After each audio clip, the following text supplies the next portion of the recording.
제가 책에서 소개하는 공식은 굉장히 단순하고 명료합니다. 기준점을 잡았고요. 그 기준점은 이제 뒤에 말씀드리겠지만 달러는 번, 엔화는 라는 기준점을 잡았고 그 이하일 때 매수를 시작하고 어떻게 매수를 하냐, 그게 하락할 때마다 추가 매수를 하고 오를 때마다 개별 매수권에 그 환율 대비 오를 때마다 매도한다는 방식인데, 이 분할 매수하는 그 횟수는 공식으로는 10번으로 정해놓긴 했습니다. 이게 여기서 나오는 이 이라는 거는 단순히 뭐 어떤 특정 값은 아니고 최근 5년 동안의 일평균 변동폭을 고려한 거거든요. 근데 이런 공식이 나온 배경을 보자면,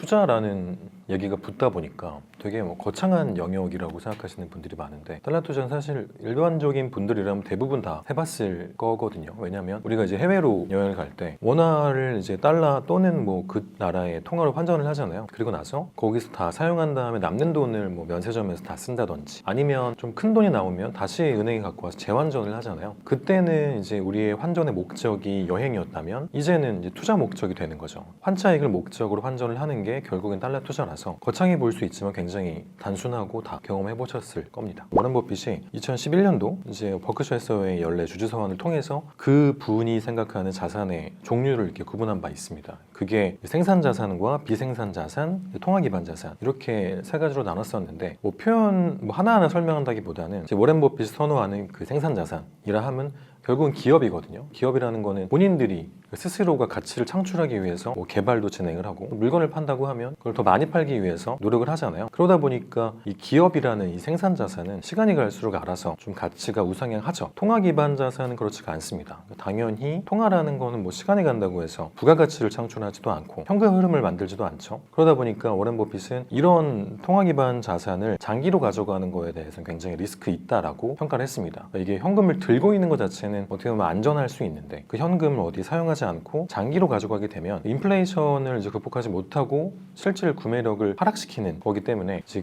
워렌 버핏의 입장에서는 달러를 그냥 가지고 그냥 우상향할 거니까 가지고 간다라고 하는 건 굉장히 리스크한 관점일 수가 있죠. 그래서 실제로 우리가 2001년도 1월 달에 내가 만약에 달러를 투자했다, 어떤 우상향을 한다라는 관점을 갖고 투자했다고 하면 그 시점에 환율이 1260원대였거든요. 근데 한 20년 지난 2023년 초로 가버리면 환율이 오히려 한 30원 정도 하락을 했거든요. 그럼 내가 1억을 투자했다고 하면 30만 원을 손해보는 상황인 거고, 단순히 그 손실에 대한 그 금액 자체가 중요한 거라기보단 그 기간 동안 내가 다른 투자를 했으면 훨씬 더 큰 수익을 낼 수 있었을 텐데, 기회비용 측면에서도 굉장히 말이 안 되는 투자기도 하죠. 절대 실패하지 않는 달러 투자라는 명칭인 것 같은데 구조적인 완결성이 있다는 겁니다. 일반적인 투자를 보면 우리가 투자를 실패하는 거라는 게 당연히 가격 예측을 잘못하는 바람에 가격이 빠지는 걸 얘기를 하잖아요. 근데 달러 투자는 사실상 우리가 투자한다는 그 대상이 어떤 상품이 아니죠. 그냥 내가 가진 원화라는 그 돈을 세상에서 가장 강력한 나라의 돈으로 바꾸는 행위인 거잖아요. 그래서 내가 비록 환차익을 목적으로 투자를 했음에도 불구하고 만약에 환율이 하락했다라고 하면 내가 갖고 있는 건 결국에는 사용할 수 있는 그 실효적인 현금이거든요. 그럼 나는 물렸다 싶을 때 그냥 다른 상품처럼 이거 어떡하지? 이거 올라야 되는데 라고 그냥 물 떠놓고 기도하는 게 아니라, 이거 가지고 내가 다시 미국에 상장된 주식을 살 수도 있고, 아니면 ETF를 산다든지 내가 가진 돈 자체가 다시 한번 투자할 수 있는 그 돈으로 바뀐다는 거죠. 근데 그와 동시에 우리가 지금은 이제 코스피가 5천을 막 넘으니까 되게 취해 있다고 하죠. 그렇긴 한데 불과 한 3년 전만 보더라도 그 당시에 이제 코로나 왔을 때, 그때는 우리가 글로벌 금융위기 이후에 거의 최대 낙폭을 보이면서 연에 한 20% 이상 하락했었거든요. 그때는 정말 곡소리 났었죠. 근데 그 시기에 코스피가 한 20% 하락하는 시기에 환율은 한 1190원대에서 1400원대까지 올라갔으니까 거의 21% 올랐거든요. 코스피가 하락할 때, 그러니까 원화 자산의 가치가 하락할 때 반대급부로 환율은 올라갔기 때문에 내가 그냥 달러를 갖고 있는 것만으로도 원화 자산 가치 하락을 방어해주는 이제 방패 역할을 한다는 게 있죠. 그러다 보니까 정리하자면 내가 어떤 환차익을 목적으로 투자를 했음에도 불구하고 떨어지면 그것 갖다가 다른 투자해볼 수도 있고, 그마저로 내가 못하겠다 라고 하면 내가 가진 자산의 일부를 달러로 가져감으로써 내 원화 자산 포트폴리오의 퀄리티라고 하죠. 그런 거를 좀 높일 수 있는 수단이 된다는 겁니다. 제가 책에서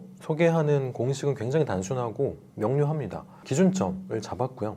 그 기준점은 이제 뒤에 말씀드리겠지만 달러는 1180원, 엔화는 1020원이라는 기준점을 잡았고, 그 이하일 때 매수를 시작하고 어떻게 매수를 하냐, 그게 5원 하락할 때마다 추가 매수를 하고 5원 오를 때마다 개별 매수권에 그 환율 대비 5원 오를 때마다 매도한다는 방식인데, 이 분할 매수하는 그 횟수는 공식으로는 10번으로 정해놓긴 했습니다. 이게 여기서 나오는 이 5원이라는 거는 단순히 뭐 어떤 특정 값은 아니고 최근 5년 동안의 일평균 변동폭을 고려한 거거든요. 근데 이런 공식이 나온 배경을 보자면 잠깐 말씀드렸지만 이 기축통화이자 안전자산인 달러와 엔화의 그동안의 모습에 근거한 거죠. 근데 결국에는 전체 기간을 딱 놓고 보니까 결국엔 평균을 회귀한 모습이 너무 명확하게 보인다는 거죠. 그렇기 때문에 우리나라가 이 자유변동 환율제라고 하는 그 제도를 도입했던 1999년도부터 최근까지의 데이터를 쫙 펼쳐놓고 현재부터 25년, 또 현재부터 20년, 현재부터 15년 장기, 중기, 단기로 다 평균값을 내본 거예요. 그 다음에 다시 그거를 평균값을 내서 자연스럽게 이 최근 경제 상황의 가중치가 매겨지는 방식인 건데 그렇게 해서 나오는 값이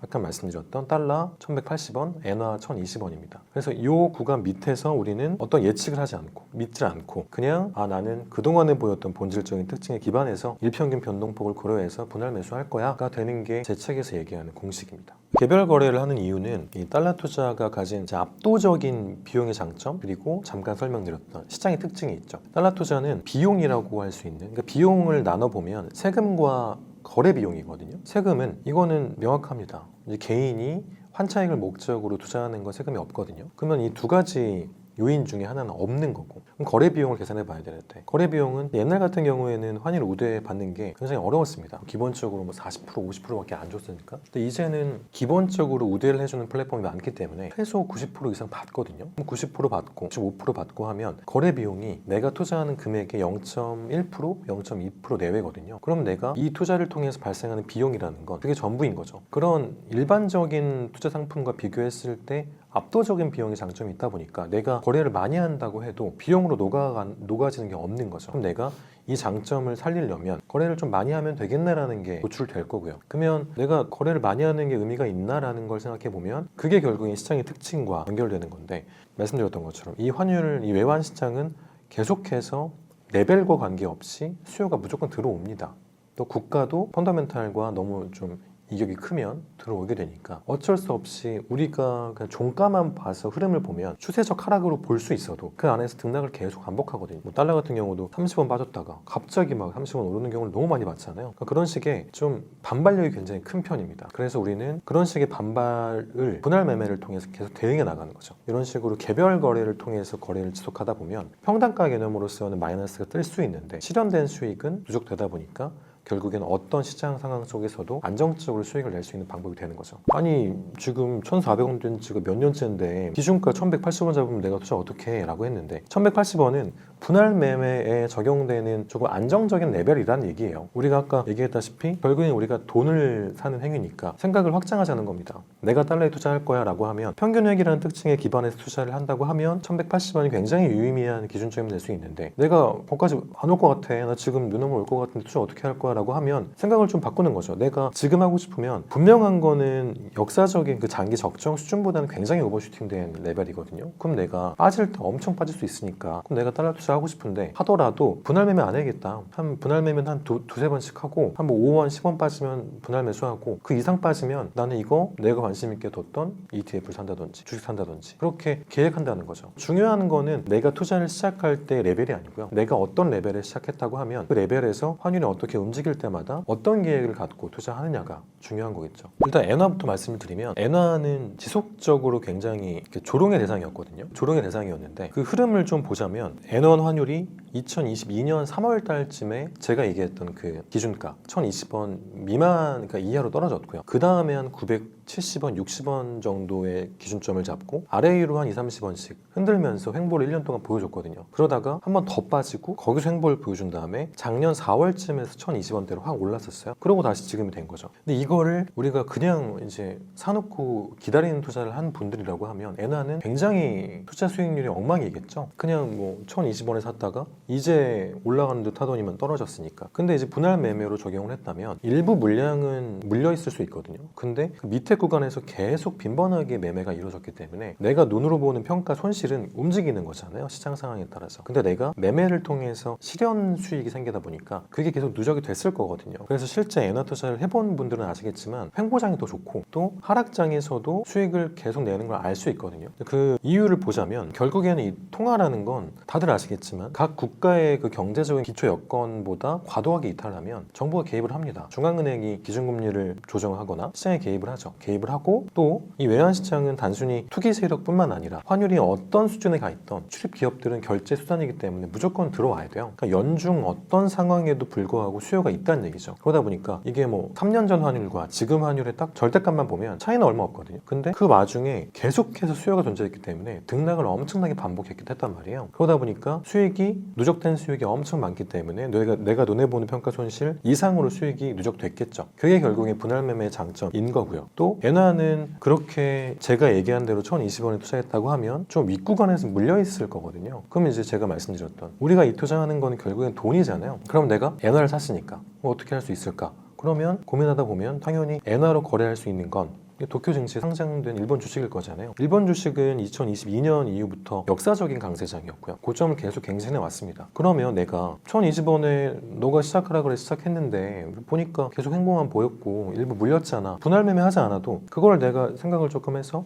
그 돈으로 주식을 샀다면 뭐 소니나 닌텐도나 샀다면 수익을 많이 받겠죠. 그러니까 그런 생각에 유연함이 좀 필요한 게 이 투자인 거고요. 되게 중요한 얘기인데 이게 제가 이렇게 공식을 드리면 그거를 막 무조건 지키려고 하는 분들이 있어요. 아, 5원 하락하면 난 무조건 사야 돼. 그래서 하루 종일 핸드폰을 봐요. 핸드폰을 보거나 아니면 이제는 요즘에는 그 예약 거래할 수 있거든요. 처음엔 그렇게 해볼 수 있는데 달러 투자의 본질은 결국엔 마음 편한 투자거든요. 내가 대응되잖아요. 달러 투자 같은 경우도 기준점보다 훨씬 상회하더라도 내가 계획이 있다면 나 좀 빠지면 주식 살 거야 라는 어떤 계획만 명확하게 있다면 환율이 어떻게 움직여도 나한테 영향을 전혀 주지가 않거든요. 그럼 내가 굳이 이거를 계속 트래킹하면서 따라갈 필요는 없는 거죠. 내가 일을 하다가 내가 지금 투자를 결정했어. 그러면 사고 나서 환율이 20만 하락했네라고 하면 일반적인 분들은 패닉이 오겠죠. 이거 더 빠지는 거 아니야? 아니면 달러 투자를 하고 있는 분들이라고 하면 아 이거 샀어야 됐는데 라고 할 수 있는데 샀어야 됐는데 사지 않아서 좋은 거잖아요. 내가 2회차 분할 매수하려고 했더니만 갑자기 30원 빠졌어. 그럼 나는 땡큐인 거죠. 덕분에 내가 안 보고 있는 덕분에 더 많이 빠졌고 나는 어차피 분할 매수할 생각이었는데 더 낮은 환율을 사는 거잖아요. 반대도 마찬가지입니다. 급등하는 경우에 내가 이걸 막 신경 쓰고 있고 하루에 일 변동폭이 8원이라고 해서 그걸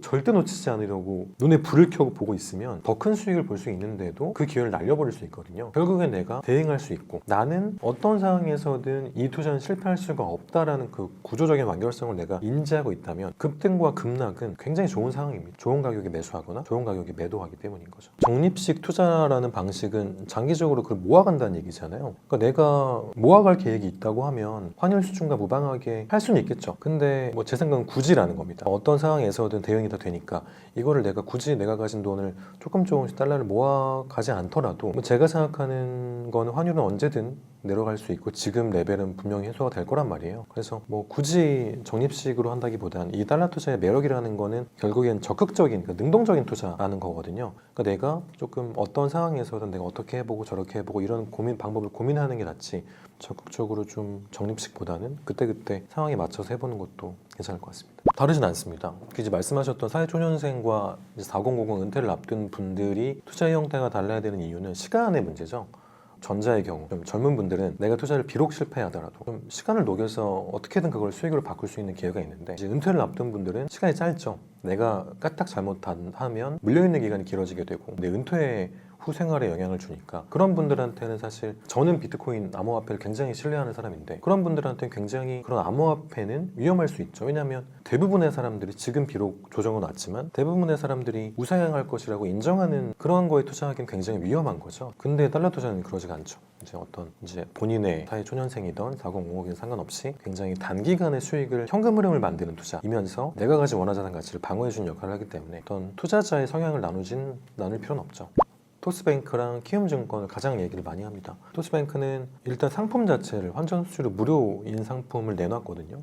좀 됐어요. 나온 지가. 좀 됐는데 24시간 거래가 되면서 달러를 포함한 17개국 통화가 다 환전 수수료가 없고요. 단순히 환전을 떠나서 뭐 기능적인 측면에서도 뭐 예약 환전이라든지 환율 알림 같은 거 인터페이스도 굉장히 간결하고 편하고요. 또 최근에는 내가 가진 달러 갖다가 해외 송금도 실시간으로 할 수 있게끔 해주고 예금 이자 같은 걸 달러로 받게 해주는 방법도 있고 다양한 외화자산 관리를 좀 하게끔 해주고 있거든요. 그런 측면에서 토스뱅크가 처음 투자를 시작하는 입장에서는 좋습니다. 근데 이제 거기서 산 외환은 타 금융기관으로 이체가 안 돼요. 이체가 안 되고 국내에서도 인출이 안 됩니다. 해외 나가서만 인출할 수 있어요. 단점이 있다 보니까 증권사를 같이 쓰면 좋은 거고, 증권사가 키움증권이 좋은 건데, 키움증권은 현재는 이제 금감원이 환율 상승에 대한 원인을 어느 정도로 서학개미에 영향을 좀 두다 보니까 해외 주식 마케팅을 다 제한시켰거든요. 그러다 보니까 지금은 우대가 아마 없을 거예요. 이벤트가 없을 거예요. 근데 그건 다시 나올 건데, 키움증권은 상시 달러는 95% 수준까지도 그냥 거의 조건 없이 우대를 줬기 때문에 굉장히 그 조건도 좋고요. 또 증권사를 통해서 거래하는 건 내가 가진 달러로 2차 투자를 하는 그 방식, 그거를 되게 원활하게 할 수가 있습니다. 그 안에서 바로바로 할 수 있으니까. 더구나 키움증권은 속도가 굉장히 빠르고요. 거래 금액 제한도 거의 없다시피 하니까 좀 거래 금액이 크고 내가 좀 1차적인 투자 딱 환차익 보고 팔고 이 투자를 좀 넘어서서 2차 투자까지도 이제 고민할 수 있는 단계가 되면 키움증권을 활용하기 좋은데, 다만 여기도 마찬가지로 영리 회사잖아요. 그 해외 주식을 하게끔 하려고 환율 우대를 주는 거니까 그것도 하나도 안 하고 그냥 환전만 해버리면 우대를 박탈을 해요. 그 점만 좀 고려를 해서 이 두 가지 조합을 좀 같이 하면, 토스뱅크는 하루에 1,000만 원 정도 한도가 있고 한 달에 1억 원 한도거든요. 키움증권은 거래 한도가 거의 없으니까 이렇게 활용을 하면 대부분의 분들이 넉넉한 한도를 거래할 수 있을 겁니다. 1200원대까지는 모르겠지만 저는 애초에 평균으로 회귀한다는 걸 믿는 사람입니다. 또 그걸 믿는 거와 반대로 예측을 말씀하셨던 것처럼 예측을 하질 않아요. 제가 뭐 다른 투자를 할 때도. 그래서 지금 많이들 얘기하잖아요. 뉴넘으로 온다, 뭐 올 거다라고 하는데 그거는 아무도 알 수가 없거든요. 또 투자의 세상에서 어떤 게 확실하게 뭐가 될 거야 라고 하는 거는 굉장히 위험한 얘기거든요. 그래서 과거 데이터를 제가 계속 신뢰하는 이유는 과거에도 마찬가지였을 거예요. 환율이 우리가 1,400원대 간 적이 이번에 처음은 아니니까 그때도 있을 거고, 특정 레벨권에 가면 항상 환율이 어떻게 될 거라는 예측은 존재했습니다. 결국에 우리의 움직임은 평균 회귀로 귀결됐죠. 그래서 저는 그걸 좀 더 믿기 때문에 현재의 국면은 누구나 인정할 수 있는, 뭐 그 누구도 이 수준이 적정하다고 보는 사람은 절대 없을 겁니다. 그 누구도 이 상황에 대해서 분명하게 장기 적정 환율보다 굉장히 오버슈팅 되어 있고 점진적으로 이 고환율 국면에 좀 해소가 돼서 환율이 하락할 거라고 볼 거예요. 근데 이제 불안감 때문에 더 올라갈 거라고들 하겠지만, 저는 어쨌든 평균 회귀라는 그 본질적인 특징을 완전히 버리긴 어려울 거로 보기 때문에, 근데 그 수준이 완전히 떨어질 수 있다까지는 보진 않습니다. 레벨은 조금씩 올라가겠죠. 평균 회귀라는 그 특징 자체도 결국에는 계속해서 최근의 환경을 반영해야 되기 때문에 레벨이 조금씩 올라갈 거예요. 장기 적정 환율은. 그런 점을 고려하더라도 더 오르는 것보다는 점진적으로 좀 해소하면서 천천히 내려오지 않을까라고 보고 있습니다.